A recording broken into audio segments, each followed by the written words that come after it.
প্রজন্মের মুক্তিযোদ্ধা, যুদ্ধ করো না শেষ। তুমি বাঁচাও তোমার জাতি, তুমি সাজাও তোমার দেশ।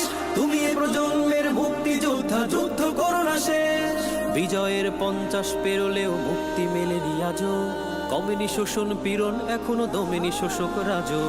হে তরুণ তুমি ঘুমিও না, শেষ হয়নি তোমার কাজও। হে তরুণ। আসসালামু আলাইকুম সুপ্রিয় দর্শক, আশা করি আপনারা দেশ বিদেশের বাইরে ভালো আছেন। আলহামদুলিল্লাহ, দিক দিয়ে আমিও ভালো আছি। আপনাদেরকে আবার একটা নতুন ভিডিও নিয়ে স্বাগতম জানাই আমার চ্যানেলে। এদিকে অনেক আনন্দ লাগতেছে। এটা গতকাল একদিন আগের ভিডিও, মানে কোটা আন্দোলনে নেমেছিল। এটা হলো আমার মেয়ের মিসরা 3-4 জন মিলে, বোন ওরা কাজিনরা মিলে নামছিল, ওরা সহ।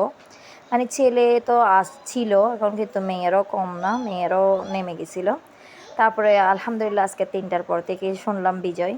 শেখ হাসিনা পদত্যাগ করছে।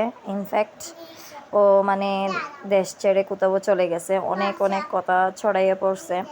আল্লাহর রহমত, অনেকটা মায়ের যে বুক যে ফাঁকা হয়েছিল, ওদের আশা পূরণ হয়েছে। ও আশা করে এত যে ভাইরা বোনেরা মরেছে বা ইন্তেকাল হয়েছে, ওদেরকে ব্যস্ত নসিব করক। ইনফ্যাক্ট যারা মাদের বুক ফাঁকা হয়েছে, ওদের জন্য আল্লাহ যাতে শান্তির পথ খুলে দাও। মনে পড়ে গেল 1971 সালে 2022 সাল আবার বিজয় দিবস হলো, বিজয় নিল।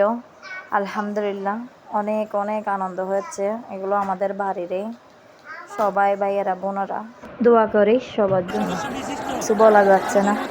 এই পর্যন্ত এই ভিডিওটি। আল্লাহ হাফেজ, ইনশাল্লাহ বাদ দেখা হবে। অনেক খুশি লাগবে।